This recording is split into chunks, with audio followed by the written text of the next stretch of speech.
Stephen? So, Stephen Doyle from Ireland, currently working in a bank as a security analyst. Within the next month, I'm relocating and getting a new job, still in the financial sector, just a better company in my eyes. Like Matt said, here to have a good time. James said this is sort of like a pub chat, so I'm going to treat it like that. I'll usually be the one that gets kicked out quite early. It's okay, it's a dive bar, we don't have bouncers. I Stefan? don't know. Hi there, I'm Stefan Bargan. I'm a networking and cybersecurity student, and I joined the podcast now because I'm here to learn as well and just give my opinions from a student's perspective. So just to be fair to Stefan, he got kind of roped into it because he thought he was submitting a question and not applying to the pool. Then got pulled out, and so well volunteered. Yeah, excellent. And the philosophy of this, I mean, I've just come off the event that sort of inspired this, which is Cafe Sci. Philosophy is it's an open forum for general discussion. There is no particular structure. We have got a topic that we'll start off with. I'm not going to take too much of a part in the discussion unless I get really passionate about something. I'm mostly going to leave it to these guys, but I will keep things moving, ask questions, prod along and elaborate. And the other part of what I'll be doing is taking any questions from the audience and feeding them into the discussion. So if you've got questions, whether you're watching us on YouTube over there or in the live studio audience, the socially distanced studio audience, just drop them into the Q&A or drop them into the chat and I will throw them into the conversation. On that, this one is about distributed security, which is obviously relevant at the moment, and there's huge amounts of advice out there about how to secure your remote workers. So if we start with Stephen, distributed security, just what does it actually mean? I was nearly going to start with a question in Matt's about the distributed security, about all these endpoints. I don't think the audience was here for that. No. Just basically what Matt said was, all these people working remotely, you now have 1,000 employees, 1,000 endpoints. James, you're slightly aware of the little project I was working on. I wasn't aware it solved that problem until Matt said it. Yeah, well, essentially what I was doing was it was an RDS farm into a little DMZ type network. And then from there, this is all Azure, by the way. And then fixed endpoints in there sort of spawn up when a user logs in. They're not actually connecting their device to the network per se. Now I understand in an enterprise environment, there's ifs, ands, and buts that maybe a testing environment doesn't work as well. But distributed security, it's sort of single point of management, have them broken up into a separate domains, as say, rather than one policy applies all. As Matt said, the hard point is definitely the working from home. But yeah, I didn't realize I sort of solved that problem a little bit with the lab until he said that. Yeah. Sorry, go ahead, Matt. You're going to shrink me on this, Mr. Cecil. No, I'm not going to shrink you. Actually, I think what and I actually done some work for a law firm a month ago, basically, when COVID kick off. And one of the biggest challenge what you see is, and again, what you're coming into, it's all these endpoints are now going directly into one point. So you've got a big decentralized security and you're trying to funnel everyone into the same area. Yeah, no, completely agree. Especially at mobile management, it's another topic altogether. Well, I think let's park the mobile management because I'll tell you what, I'm sure that's going to stir of its own problem. But you think about it, most organisations have some sort of segregation. They'll have the IT department have their segregated networks. They'll have the finance department with their segregated networks and all that sort of good stuff. Now they've brought everything in, through that tunneling through the VPN. They've missed the segregation, but but the point being, you talk about segregated and distributed security and again, a great one coming back on topic is how do you ensure and as a CISO, as a head of security, a head of function, the security leader, from the point of view of you've got all these endpoints, how do you ensure that their security is sufficient? I'm actually interested, Stefan, obviously you're a student. Has your study covered anything about this at all? I mean, what's your view from what you've learned so far? We haven't really covered as much on distributed security or like remote wise. So have really you covered interesting. any sort of remote communications, remote working, security for people who aren't inside a perimeter? Not a lot. With just some basics, and I did more by myself, but it's not being covered. No, that's fine. In that case, can I ask what your view is of it from what you've done by yourself? Or what you'd like to ask these guys? It's kind of hard to achieve it, from my opinion. I've been trying to work on it. I'm also with different systems, and yeah, it's not. I need to work more on that. I guess the age-old balance, really, isn't it, between end users doing their job and security? You can make it secure. You can make anything secure, but can an end user use it? That's the balance I think that most people face. Is the end user doesn't care about security as much as we do. I think you're saying, and I'd like to come back on what Stefan said about we talk about perimeter, and I think that's probably the key operative word here. What is the perimeter today? It's not your basically firewalls. It is where you authenticate. So if you take a data-centric view, it changes the mindset a little bit. And certainly, so and how do you overcome these challenges? And certainly I've come across in my experience a number, you're talking, everyone's got a VPN into the data center. Office 365, where they can actually use that without actually going into their own data center. But again, this scenario is, I don't know if any of you come across it, it's called a thing called software-defined networking.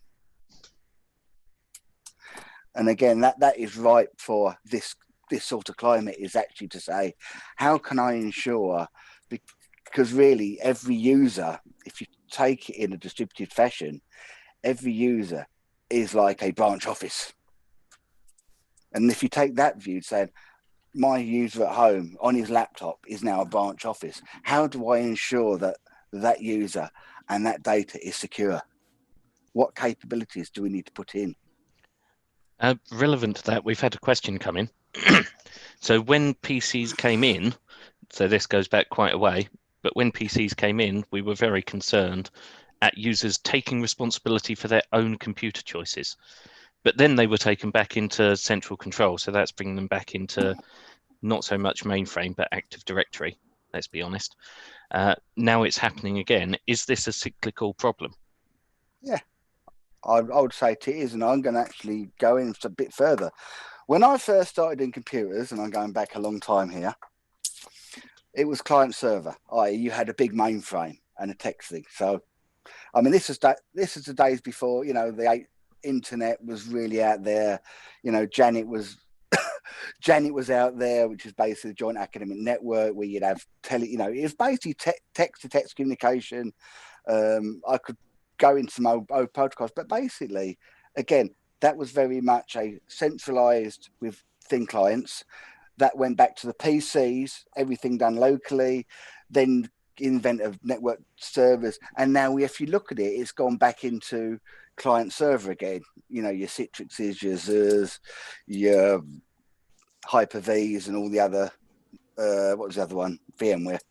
So you got those, I keep, so basically it's always going to change.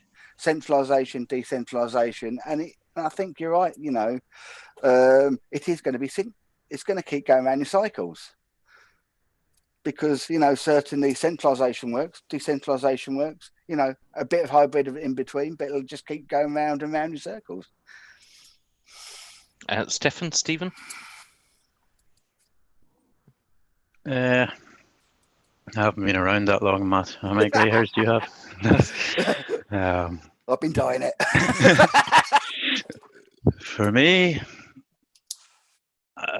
you can't say a blanket all. For you, it's centralized security. For you, it's not. It's a case-by-case basis, at least. Yes. What's the right answer? Again, I'd say it's the case-by-case basis. Centralized is good, has its own benefits. It's nearly like a seam. Everything's coming in there. You're looking at it. You're doing this. For the non-centralized, it's really, I think the best you can do is sort of endpoint management and Intunes, the likes of that, policies. We can go into the whole debate to bring your own device, which I think screws it up even more. Well, and quite frankly, I tried to log in one day and work on my own device because my laptop was broke. The Intune was basically say, look, we're going to have everything except root access. I called in sick that day. It was, you talk about MDM. I went through a number of these, and MDM, mobile device management, and bring your own device. One of the biggest challenges is certainly it's great if it's a corporate device, like a corporate laptop. When you start having people with personal devices, does a company have the right to delete all that data on the laptop or that mobile phone? And that's where the arguments start coming in. So you end up to start to containerization. It really does. It's a political nightmare. I think BlackBerry had a solution for that not too long ago. I didn't really follow it. It was sort of work mode. BlackBerry Good's got one. Certainly, you talk to Intune. Intune has got one. Where it says, and I like everyone knocks Microsoft, and unfortunately. I actually like Microsoft because I think they've come leaps and bounds in security. Intune used to be rubbish when it used to be off the cloud, but when it's in the cloud, it works together with your Office 365 and works on an application by application basis. So it actually protects. And again, coming back to talking about a data-centric view, I'm controlling the data that's on Outlook, on Word, on Excel. But your photos, your LinkedIn, we don't care about that. Okay, I'm going to take one of the questions from chat, and then I want to go into one that's a bit more in depth and a bit more fluffy. Enforcing a minimum security baseline for devices connecting to a corporate network remotely. You're covering that with something like Intune, Good. Well, I would say with Apple Business Manager, except I've got views on that, so I won't say that. Again, you talk what devices, it's always interesting. We've talked about mobile phones. You start throwing laptops in.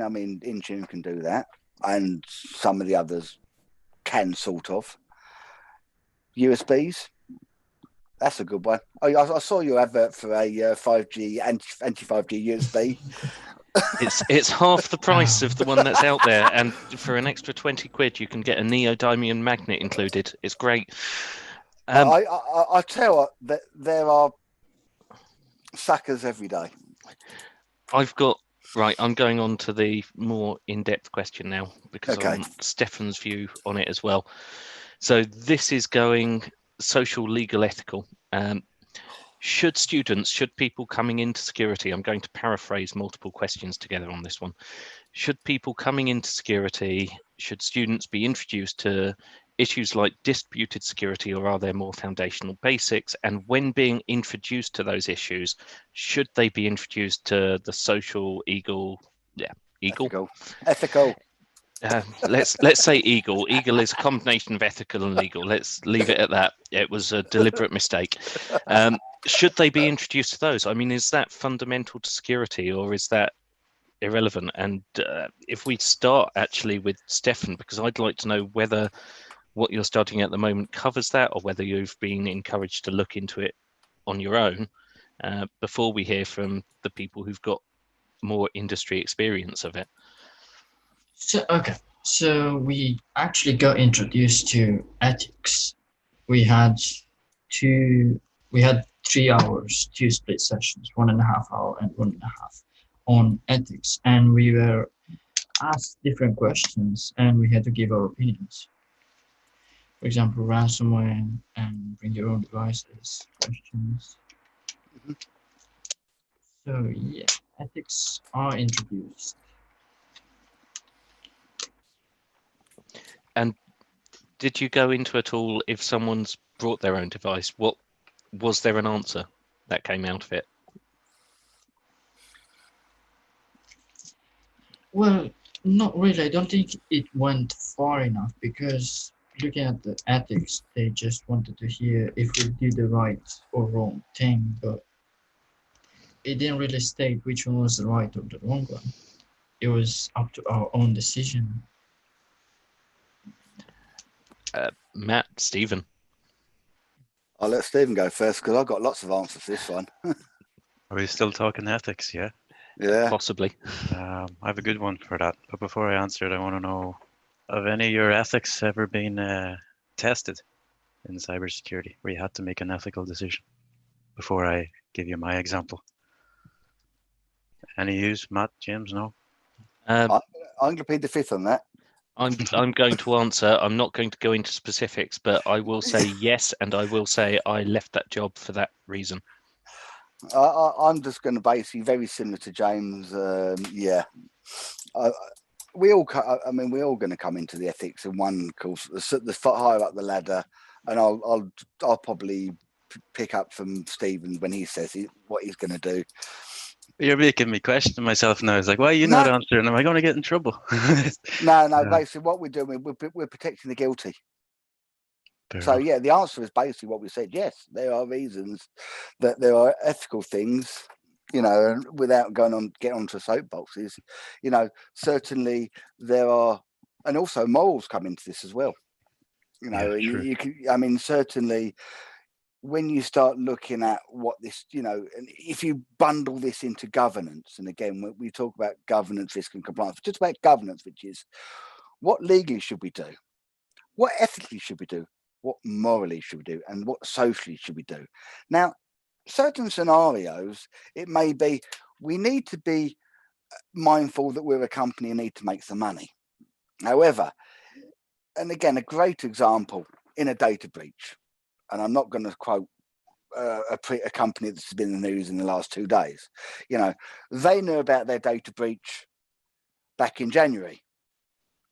Morally and ethically, they really should have told their customers back then, but they left it for 4 months. So there's a dilemma, and that's at the senior level. They've had to make that decision to say we need to keep it quiet for a reason. Talk to the ICO and investigate the breach, and we'll tell the customers a bit later. And again, from a customer's perspective, it's like ethically they should, and morally they should have told us. So again, it's basically it's those sort of things, and certainly the soft skills within security. Forget that it's people, process, technology, and it's this governance bit that's it's really key. What you must do, what you should do, is all around the governance area. What are your corporate policies? What are your corporate standards? What are your regulatory requirements? What are your legal requirements? What should you do? What's your obligation to your customers, your peers, morally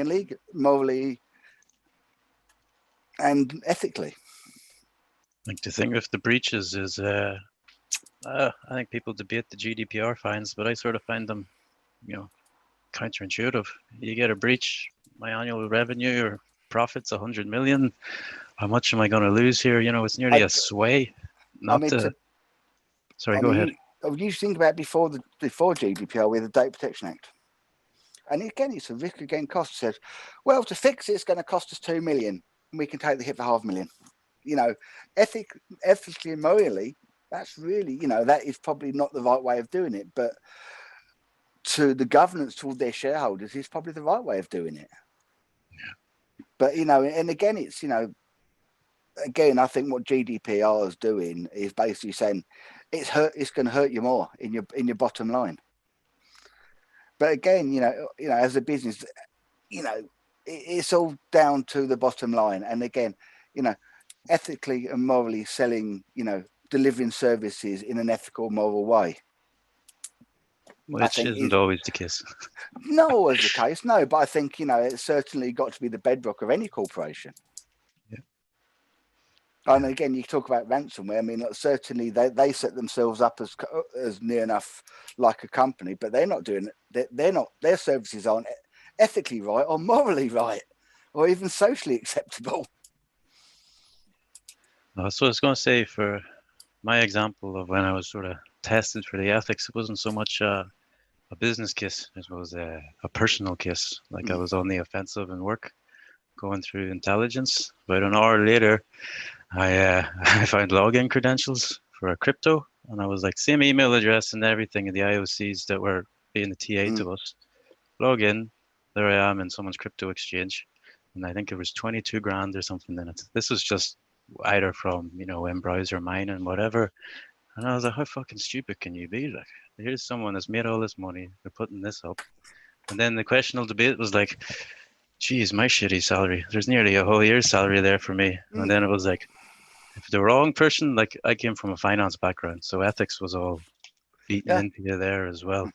But when I was here, it was sort of like, Jesus Christ, there's just nobody's going to know. If I done that, don't tell anyone, nobody's going to know. And it's sort of like for a whole night, it's like, it's like, yeah, no, that's just no. Obviously reported whatnot. I looked more into it as days went on, and even it turned out it was for that exact reason, to get people to question their ethics. So it was a fake crypto exchange website. You could withdraw when you got to 25 grand. Currently sitting in it was 24 grand.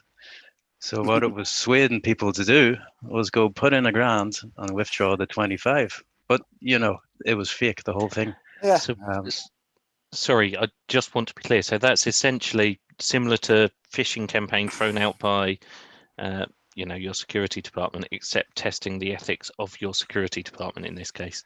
I think this was testing the ethics of everybody. Like the way I found this was through a phishing email. Just simply Googled Orkin, the return path, going through there. And then it was on a UK mobile page. When you search mobile numbers, it just comes up loads of stupid pages.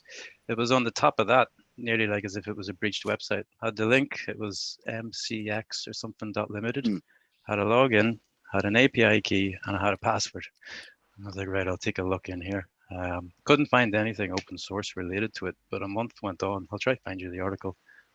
Someone else found it, and it was for the purpose of someone ethically has logged in, see that they can withdraw 25 grand, but it's currently at 24. Withdrawal doesn't open until 25. So the threat actor is hoping people will go, right, I only have to put a grand in here, and then I can withdraw the 25. But it was all fake. I thought it was a brilliant idea, to tell you the truth. I've never seen anything like it before.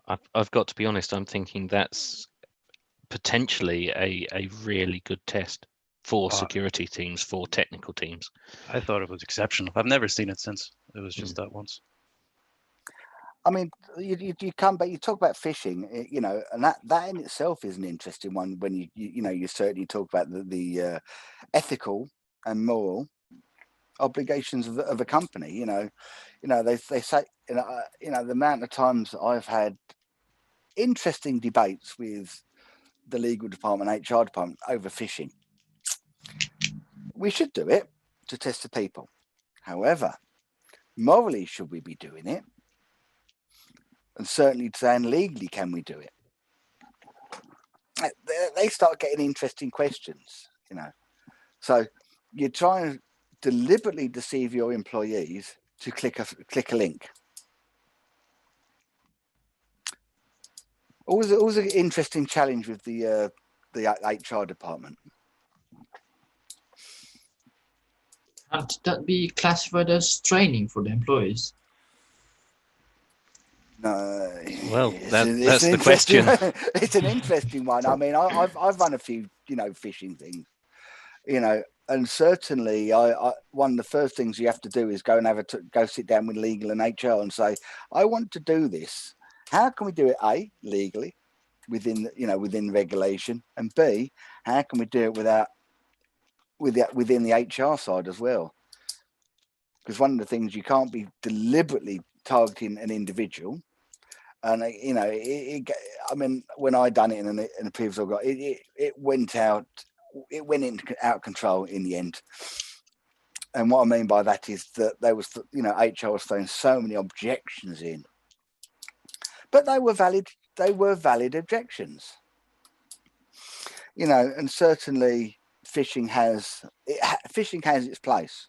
What you're trying to do, and again, like Stefan said, you're trying to, I suppose, in one way, you're trying to deceive the user. In the other thing, you're trying to educate them. Morally. Morals on that one. I find a lot of these conversations go into ethics, morals, and almost philosophy now. Chris is actually saying the BCS, the whole judgment on the BCS, this is actually an interesting one, requires universities to teach LSEP, which is legal, social, ethical, and P, as a requirement for accreditation of a degree. But in his experience, Chris, political, what's the P?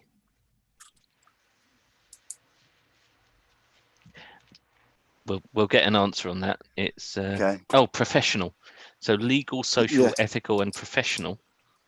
But in his experience, it's included as an afterthought in training. It's not fundamental to it. So is it something as an industry, ignoring distributed or not, is it something we need to be looking at as fundamental to training? How important is it? I think it's very important. Certainly teaching people to do the right thing, and certainly when you talk about, we go into, and then taking a data centric view, you have a whole bunch of data. Not all that data is yours. Some of that data is your customers. So again, you have a professional duty of care. You've got a legal obligation around that data. You've certainly got a moral obligation to make sure you do the right thing and you're not accessing it maliciously. One of the things that you always put in a policy, I mean, I've worked in telco, so one of the things that we always have in our policy is you can't be using our systems to go look up your ex-girlfriend's phone number that's now blacklisted, those sort of things.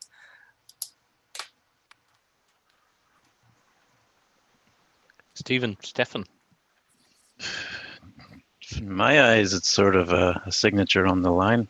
When you get your end user policy document, your fair usage, all this, if you join an organization and it explicitly says XYZ and you sign it, I'm sort of naive enough to think you said we could do this. For the phishing example, we do phishing all the time, and sort of what pisses us off is when one person knows it's phishing and then they go and send it to their whole team. It's the best kept secret. Yeah. But what can you do? What data are you allowed? Don't bring your own device anyway. Keep the data centralized. DLP is a big thing. Know where your data is. There's a lot of organizations that don't know where their data is. They don't know who owns the data. It's centralized. We'll probably come back to the centralized and decentralized. At least centralize your bloody data. If you're not going to centralize anything else. Well, that throws in resilience then. Put it all eggs in one basket, and your basket goes bang. Yeah. Okay, let's go back to a bit of history. Actually, can I just jump in here, go for James? And I remember having a breakfast meeting with some lawyers about 8 years ago. It was an interesting one, and we was talking about email boxes. Although you sign up your employee rights, we can monitor this, that, and the other. The organisation owns the infrastructure, owns the email container. And of course, the argument is who actually owns the emails within the email box? Now, depending on jurisdiction, It's not the company. It could actually legally, I mean, certainly if you talk in Germany, legally, and someone's probably going to shoot me down in flames now, legally, the contents of the mailbox are owned by the user, not the company. And for the company to access it, they need specific permission from the user. And I think GDPR has given that in certain jurisdictions that case as well. Whereas the email is actually owned by the user, not the company. That first spanner in the works. So you've mentioned several times about the data and who it's owned by, and I'd agree GDPR transferred ownership of the data, if not necessarily control, more to the users in theory. Yep. Does cybersecurity only cover data? It's always a good one, isn't it? Does it own? Cybersecurity is people, process, technology. And again, what is security? It is nothing more than basically ensuring the processes are done and the right things are done at the right time to protect the confidential integrity and availability of data. And again, if we park that to one side, now data can come in many forms, not just virtual, but also physical. What are your crown jewels? Okay, so other than, and this is for everyone, let's go around in a circle and get an answer, and it can be a quick answer. Other than technology, what differentiates cybersecurity from security, general security? Stefan, I'm really interested in your answer first, because you're fairly new to the field. So what differentiates security from cybersecurity, yeah?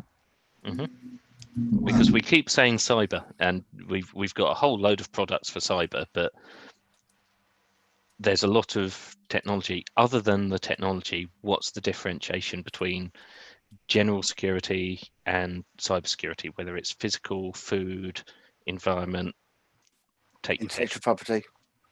Well, intellectual you got property? locks, cabinets, suites, keys. You got on your phone. You got a fingerprint reader, passwords, and those don't really come into cybersecurity, as they're just for your personal security. Okay.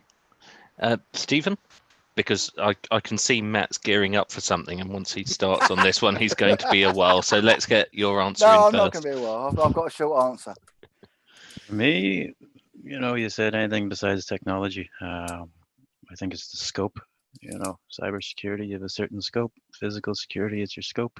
It was a good question. It's the best answer I got in them couple of minutes. Just the scope in my eyes. Okay, I'll come back to so. I mean, the word cyber's been around for a while. I mean, I remember watching Doctor Who back in the 60s and 70s with Cybermen. So I think I'm gonna be a bit contentious here and say cyber is just another bloody buzzword, as is cloud. And I can go off a tangent about cloud, but I'll do that later. So the differentiator, security, is the big thing. Information security, physical security is slightly different. Cyber security, in my mind, and I think without going verbatim on the book, is basically in security relating to online presence or online. Do you not hear without the technologies, Matt? Does that not fall under technologies? I didn't talk about technologies. I just said online.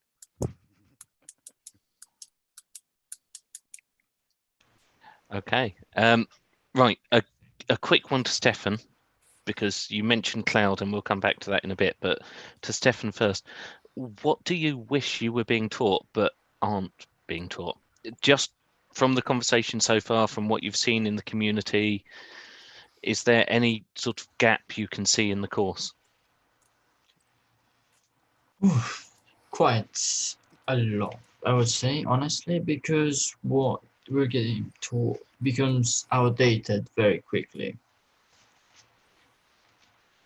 I mean, it's not even close to what's happening in the industry compared to what is being taught. Okay, so looking at even vendor certificates, the latest qualifications out there, they get updated every few years, and I don't think it's contentious to say that cyber is new every 6 months or so, if you go into the specifics of technology rather than Well, the general. courses that I have been doing are not. They focus on the basics and trying to get you to a level. I would say, well, it's not enough or even close.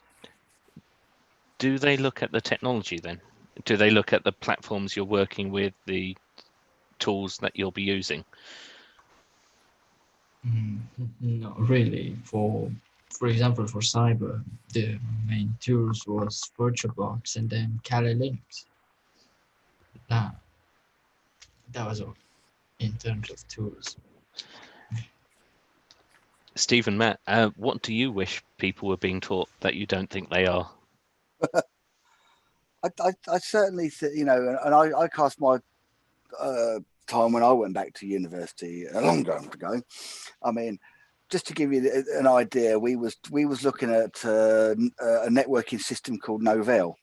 Anyway, so, but and I was actually should have mentioned about the Apollo. We had our for CAD systems, the Apollo systems, which are HP Apollos, and they was very distributed systems and used to use each other. Certainly, what things could they teach? I certainly think we talked about legal and ethics, and I think they do really play a key part. Governance, I think that has a key part in security, much more than some technical capabilities. And I actually do feel for some of the universities because certainly when you try and kit out your computer lab, you've got hundreds of machines you've got to put in there, and it's hard for them to keep up with technology. And as you said, every 6 months the technology changes. But I think certainly teaching the capabilities. Stephen. You know where I stand on this, James. So I'm not going to go on a big rant. It's not me you're trying to tell. Yeah. Well, I done an article called "Fuck Your Cybersecurity Degree." Excuse my French. Sort of went a bit viral. Directors of FireEye calling me an idiot, an imbecile. I had people in from the NSA saying good stuff. For me, like the main one in Ireland. Where are you from, Stefan? You're not studying in Ireland, no? No, I'm studying in England currently. Cool. The main college here in Ireland, sort of the cybersecurity companies are grooming them out of there, taking them in. I've spoken to people, I've worked with people that do the course. Some of them have this mentality as well that I have a degree, so I know what I'm doing. But then when you ask them to go, okay, intercept that web request on Burp Suite, it's we learned how to crack Wi-Fi, and the best thing we done was learn how to use Splunk and set up a honeypot. And it's like, right, they might at most learn this is phishing. This is what phishing looks like. But for me, sort of what Stefan said, I have the view that the college course is built and defined today for the next 3 to 4 years. In my eyes, networking's not going to, well, we've been talking about IPv6 for ages, but the cores aren't going to change. But the threats in the landscape are definitely changing. I think students need to be taught the emerging threats, the emerging landscapes. Fuck the buzzwords, and also how to protect and remediate against the emerging threats, how to stay up to date. I think the thing with university is it's a life thing. You go to school, you go to university, you get married. So it's like, right, I've gone to university, I've got my degree, the learning's done. I always try to tell people, if you don't want to keep learning, fucking go study finance. 1 + 1 is always 2. In cybersecurity, your degree is good. I always say if you're a person that can sit in the classroom for 3 to 4 years and do what you're told, that's fine.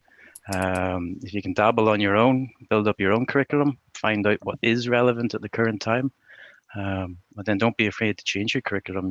If what you're learning now is all of a sudden gone out the window, or at least the course in the college, you're fixed for them 3 to 4 years. Then by the time you come out, in my eyes, bar the fundamentals to threaten the landscape, it's gone. Like, we built this course like 4 years ago. But I don't persuade people from it. I just like to let them know that there's definitely two options. Like I said to you, I've nothing since GCSEs, the age of 16. But I study. On my CV, it looks like, okay, I'm just some fucking waster. But I've done industry certs. Cybersecurity degree is a very broad thing. I think it needs to be more job relevant. Okay, this is an offensive cybersecurity degree. This is a defensive cybersecurity degree. This is a CISO cybersecurity degree. Yeah, that's my view. I can go on further, but there's a good article you can read. Yeah. That was a good rant. Good rant. but you got a point, and this comes back to where we talked about the CIS before we went live. Is that amount of experience that you've gained. There's no. You think about how a college actually it'll spend. They're doing that 3 years in the future, but they've got to spend a number of years developing that course. So by the time they're teaching it, it potentially could be out of date. Agreed. What's your view, James? My view? You're not allowed to ask me. I'm the host. No, my view is fairly simple and complex. I think there's incredible value in a degree if it's teaching you to research and teaching you to learn and teaching you to think. And any qualification that isn't teaching you that, so certain qualifications, they are giving you information, which is all well and good, but if you can complete the exam with Google in the same time that you could complete it by sitting in the room and having done a 1 week boot camp or 6 months of study or whatever, you're just retaining information. You can get that information other ways. If you could not complete the exam with access to the information without additional experience, without additional understanding of how you apply it, that's a valuable qualification. And it's an interesting thing because there's this idea of levels of qualification, and we were arguing about CISP and how it's level 7. The CISP exam tests information recall. Can I hold you there? But I can't. Yep. I'll talk to you offline about this. Okay. But I don't agree with you. But you can talk to me online about it. I can't, unfortunately. All right. The CISP exam, from what I have seen, tests information recall.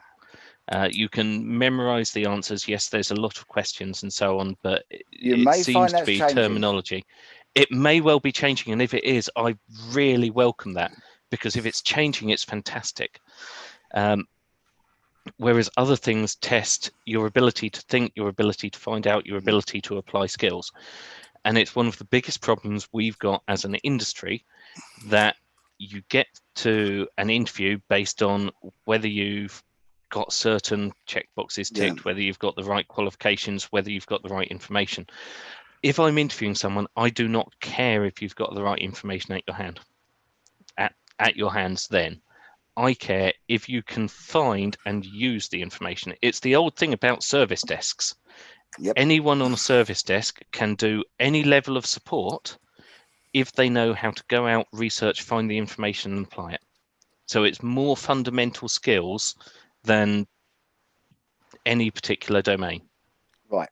I'm going to just follow up on you. I mean, I'm not going to go into any qualification in specific, but I'm a member, and I actually agree with you on the CISP to a degree, because I remember doing that many, many years ago. And you're right. Read the book, you pass the exam.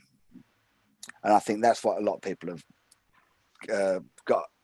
Again, that's just basically knowledge recall. However, I will admit I have a grudge against the CISP since a certain announcement a little while ago.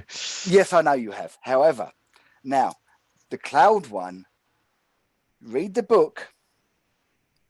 You will not guarantee you pass the exam, because you need to read the book, understand how this works in practice, and then you can pass the exam.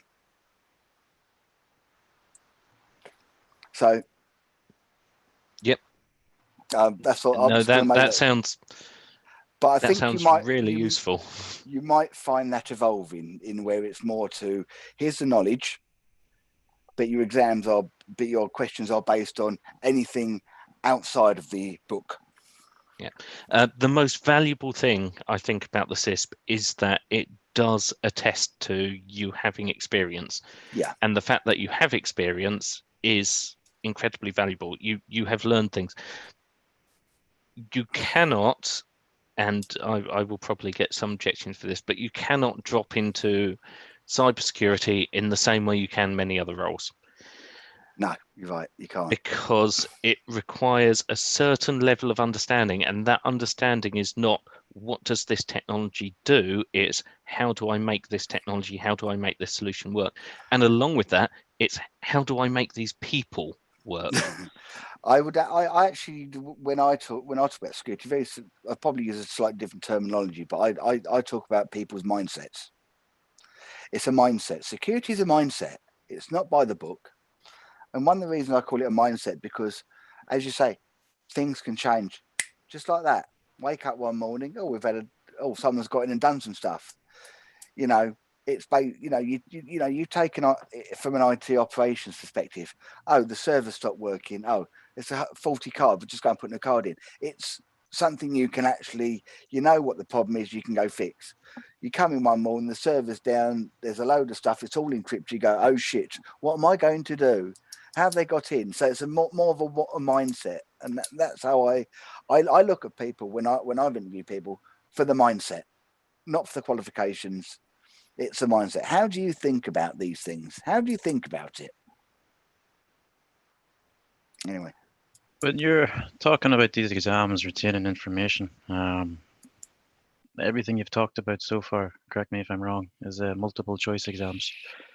You still have the same view or maybe not multiple choice, but theoretical exams. Would you still have the same view on technical exams, such as the retaining information part? Like say you do OSCP, like that's not retaining information. Or if you've done CCNA, kind of is retaining information because you're learning, right, this is how I do the VLAN, this is how I do the routing. Yeah.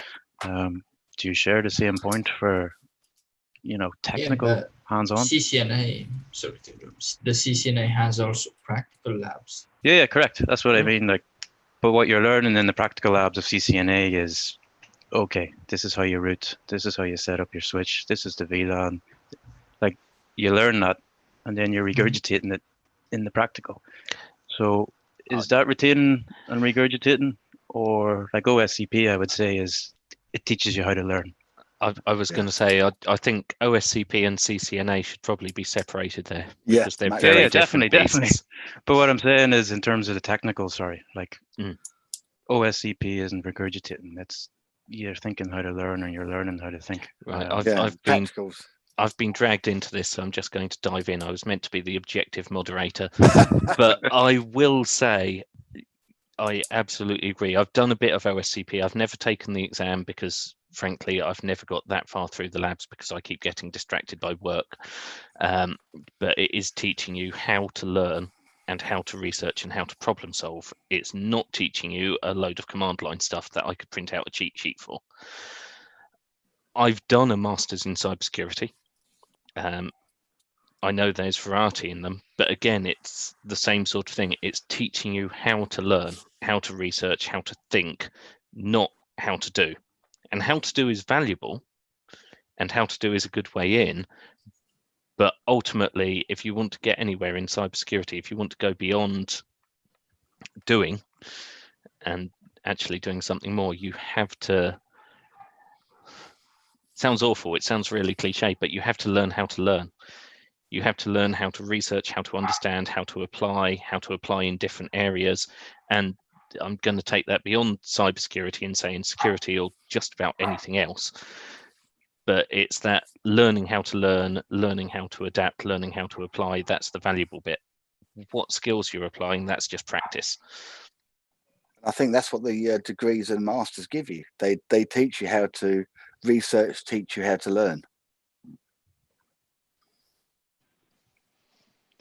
Right. Well, since that appeared to kill the conversation somewhat, I'm going to throw in something else. So, autonomous cars. We all know about cybersecurity and autonomous cars and switching off brakes and turning on accelerators. But if you change an engine control table, you can brake a car or make exceed regulated limits.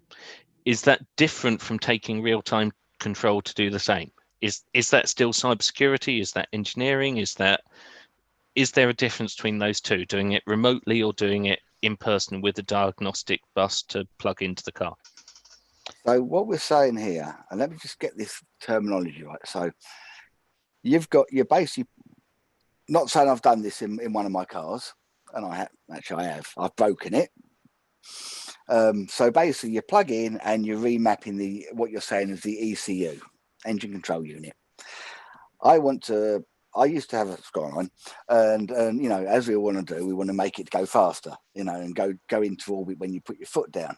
So what you're doing is then you're remapping the tables to say, rather than red line at 7,000, you want to go to 10. So you're pushing a lot of strain on the engine. Yeah. Okay. So where's that question? I've gone off a tangent, and it's in the Q&A. Yeah. Is that different from taking real-time control to do the same? When we talk real-time control, are we going into the realms of, because I come from, I've got a manufacturing background, so we talk about SCADA, PLCs and all that good stuff, where it works on real time, open that valve, pour that stuff into that level, boil it up, burn it up. And again, if we come back to, what you've done to your car, there's a risk involved. You've got a risk of, you've mapped it wrong and the car just does not work.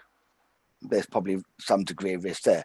B, you've mapped it well and your car's going to go really, really fast. However, you've not done any changes to the other internal bits and the car goes bang. See, the worst case scenario, you go so fast you can't control it and you shove it straight into a ditch. And again, you can do the same sort of thing, the same sort of things, that risk is on your own person and someone around you on the road. Now, taking that into consideration into, I don't know, a chemical manufacturing company or petrochemical, and again, you're seeing this when they start Stuxnet and all that sort of stuff, when they start making changes. And again, if they did not have any safety systems or could exploit those safety systems, those plants could go bang. So, the risk is much bigger. Or have I just gone off a complete tangent into what the question was about? I mean, it's been an interesting tangent, but it is definitely a tangent. I think the question was about if you've got, say, physical access to the car and you're remapping the engine control tables or the engine control unit, is that somehow categorically different to someone doing the same thing remotely over internet access, over a mobile connection, over a satellite connection? The classic Shock TV Black Hat DEFCON demo of the Jeeps going down the motorway or the interstate. To be honest, the remote is just basically the connection mechanism. It's the same thing. And again, it's whether it's authorized or unauthorized, or if you want to stuff up your own car, you stuff up your own car. But I think what really clearly, that if someone else is trying to stuff up your plant, or if you've got a connected car, it's unwanted. And again, that comes into your moral and legal stuff. Stephen, remote versus physical. Is there a difference if you're doing it to a car that you've got physical access to? Is that not cyber, or is that still cyber? Well, we go back to defining what cyber is. A cyber security company, in my eyes, they should do physical pen testing. Cybersecurity is this umbrella. Physical maybe falls under that.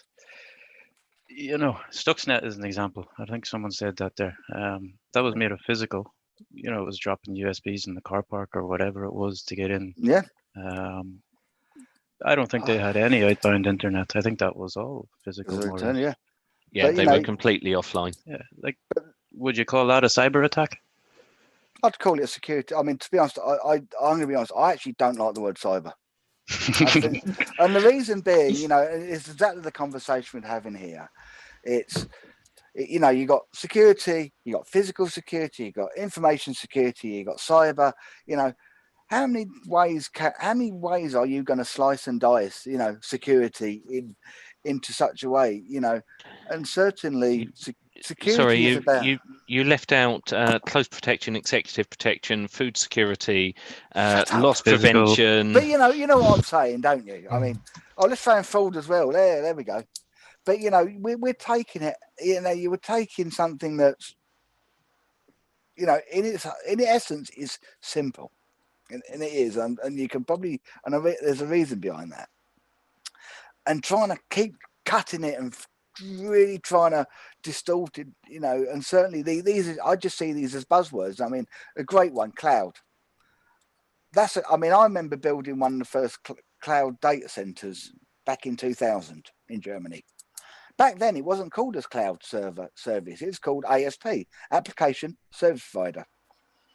That didn't really take on too well, but then they called it cloud and everyone loved it.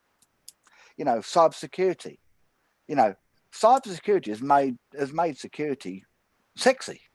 It's a good buzzword, but in reality, I see security as evolving quality, because that's really what you're doing.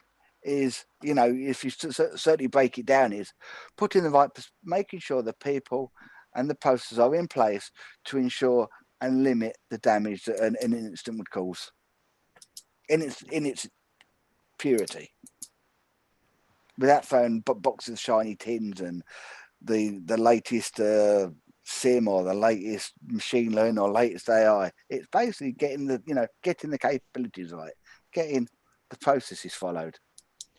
I was having a conversation with someone not very long ago, and it wasn't someone in cybersecurity, but they gave me they said a definition of security that I rather liked. I'd be interested to get your opinions on it in order of Stefan, Stephen, Matt, and I realise I've probably pointed at the wrong screens on the actual video, but that's how it works for me. Security is fundamentally you have an asset and you are trying to protect it. So, Stefan, if you give a view on that as a definition first. I can say that I can go with that, because an asset, you get a bike and you're just gonna lock it to keep it safe, and you can go much further. For example, my laptop has a fingerprint scanner, and that goes into security.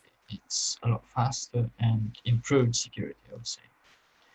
Yeah, I know it's still easy. No, I mean, the person I was talking to was a close protection specialist, so the asset they were talking about was a person. But it's still that was the fundamental definition. You were trying to protect an asset. Stephen? Yeah, I can't argue with that. If you have security, what are you securing? In the simplest terms, I'd agree, yeah. Whether the assets, data, technology, people.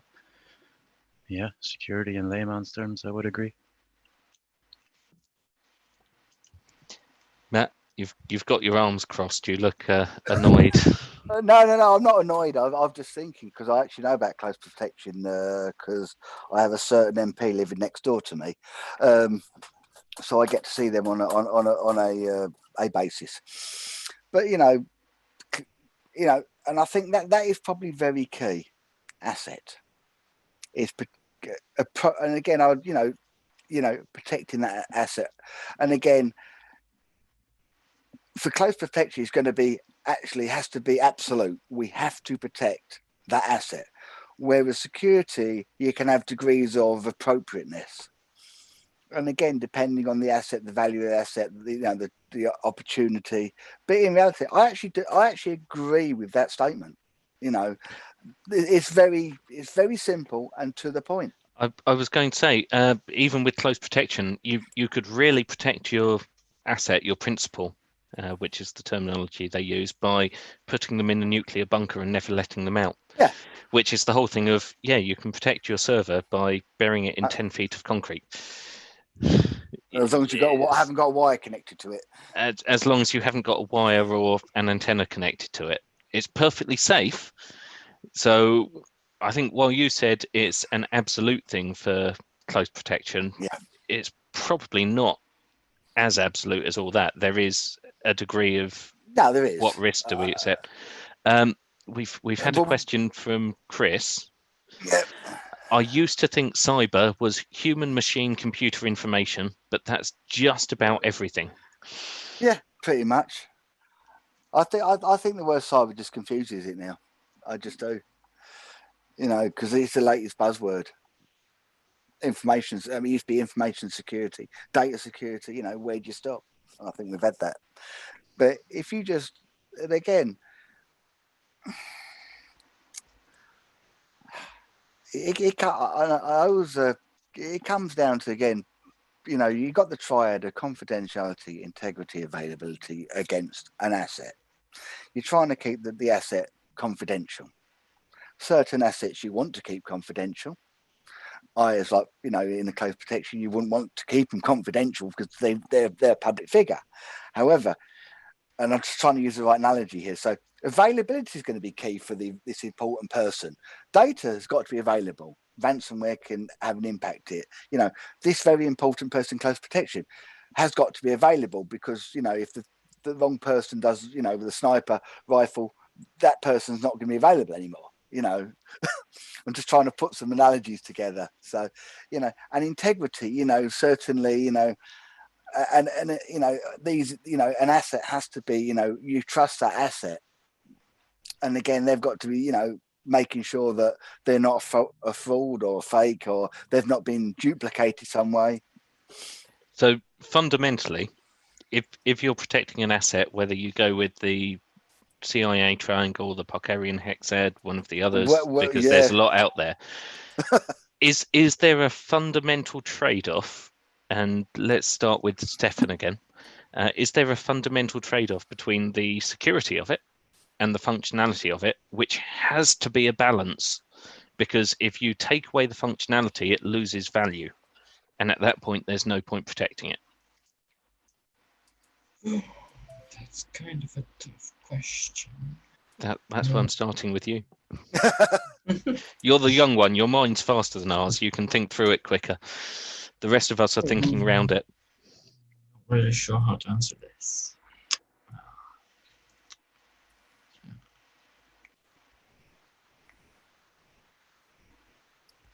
Loses functionality.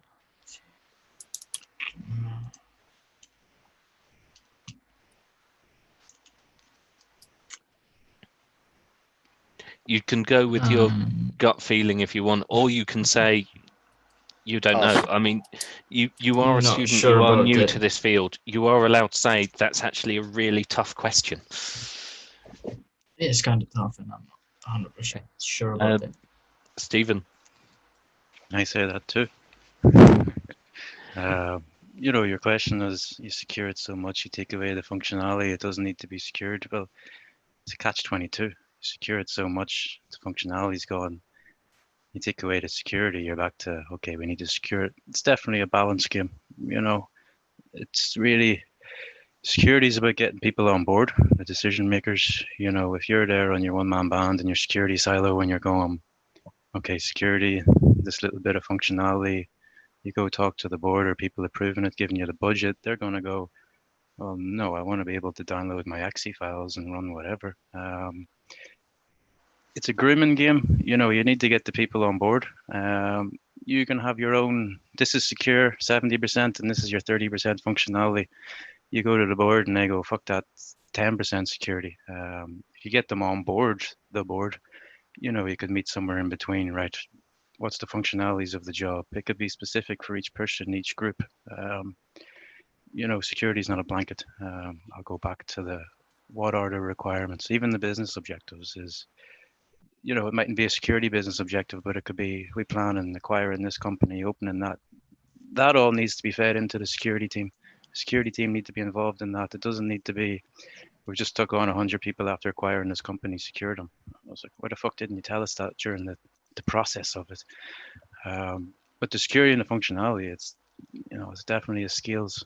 Does it need to be balanced? Not in my eyes. That's sort of a decision-making process of, how secure do you want it? You nearly become a salesperson in it when you're trying to persuade the board. We need to secure this X% compared to the functionality. But if the business needs to operate and your security is 20% dwell in the business operations, you know, they're not going to care too much about security more in their bottom line if it's negative 20%. You know, it definitely goes beyond security teams to work out that balance, I think. Matt, same question to you. Then I think one more, because I know you've got to get to Morrison's. I've got to eat dinner. Other people need to relax a bit. Yeah, I mean, basically, you know, and certainly, you know, when you talk about functionality, when I talk about, you know, functionality against trade-off, as we call it, I turn the CIA into AIC: availability, integrity, confidentiality, in that order. And the reason being, if you haven't got the availability, i.e., you've basically locked it down so much it doesn't bloody work, your availability is gone. Nothing else matters. And again, the other point I make, and I'll go on from what Stephen said, is, you know, you will never, ever get 100% security. You know, and again, and the reason being is basically it is this trade-off. It's balancing risk against cost, because as soon as you throw the cost in, you know, you've got to look at, and again, you know, talk about requirements, and, you know, what you've got the functional requirements, and you've got security requirements, which are effectively non-functional requirements. And again, it's going to be a balancing. What you want to be able to do is to give as much functionality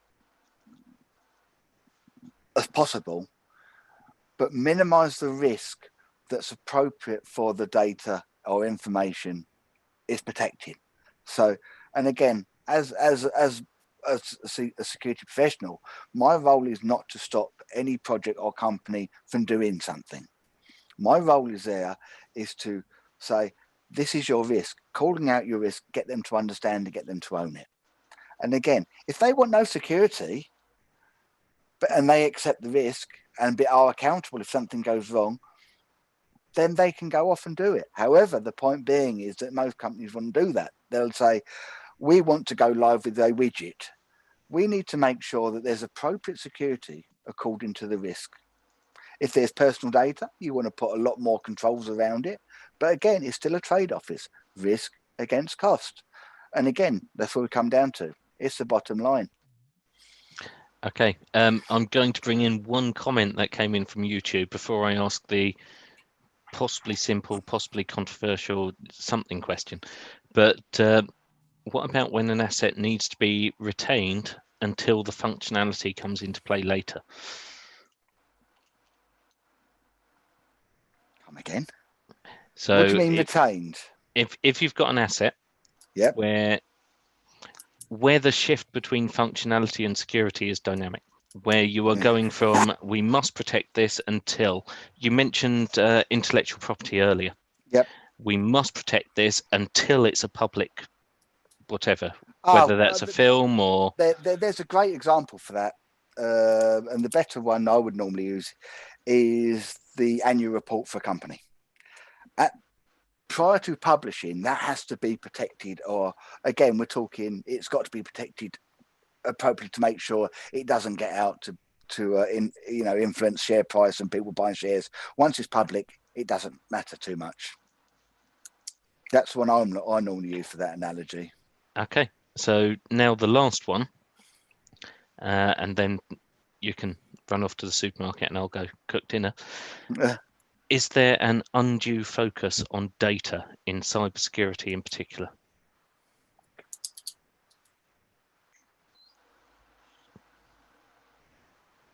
Undue focus. No, I'm just trying to think. No, I think certainly there is a focus. You have to focus on something. And again, you go into any organisation, it will rely on certain information to keep its company going. And certainly, let's use the word assets. You certainly have they're going to be critical assets that you need to protect. You talk about your close protection. So you certainly got some, certainly in companies I've worked with, the board, they get protected in a certain appropriate way. Data assets, they get protected in an appropriate way. Cash, intellectual property, recipes, is another one. I've worked in an organisation where they've actually, so I wouldn't say it's an undue focus on data. I think the focus is an asset, and it's how an organisation defines what an asset is. An asset can be a person, it can be data, it can be information, it can be intellectual property, it could be the written word, it could be a product, it could be a physical essence. Anyway. Stephen, your opinion, and then I've got a slightly different question for Stefan, and then we'll say goodnight. Yeah, data classification is the first thing you need to do. You're going to start securing it. And then off that, it's classified, public, internal, or whatever you're going to use, confidential. That should drive the security. It shouldn't just be all of our data has this security controls to classify it. To answer how do you protect it until it's ready, you just dig up the concrete whenever it's ready. Stefan, Okay. obviously you're a student, you're newish to the field, you're studying about it at the moment. Do you have a takeaway? Has tonight been useful? And if so, what would you say is something you've learned, or what would you say is something you desperately want to avoid in the future? It was a good session. Like, it showed me quite a lot, and how much I'm still missing. You don't have to pretend it was a useful session if we've just been blathering for a while. You can say No. it didn't teach It you wasn't anything. matter. That's I'm allowed. always interested in anything cyber related. So yeah. Okay. Thank you everyone for taking part. There are obviously other questions, but I might save those for next time, because I think the whole degree, qualification, certification, teaching thing is several debates on their own, where I'm going to need a few more drinks. So I'll save that to next time. But thank you, Matt, Stefan, and Stephen, and hopefully see you in the audience or back on the panel in the future, depending on how random chance goes. Look forward to it. Thanks, guys. Really enjoyable. Cheers, guys.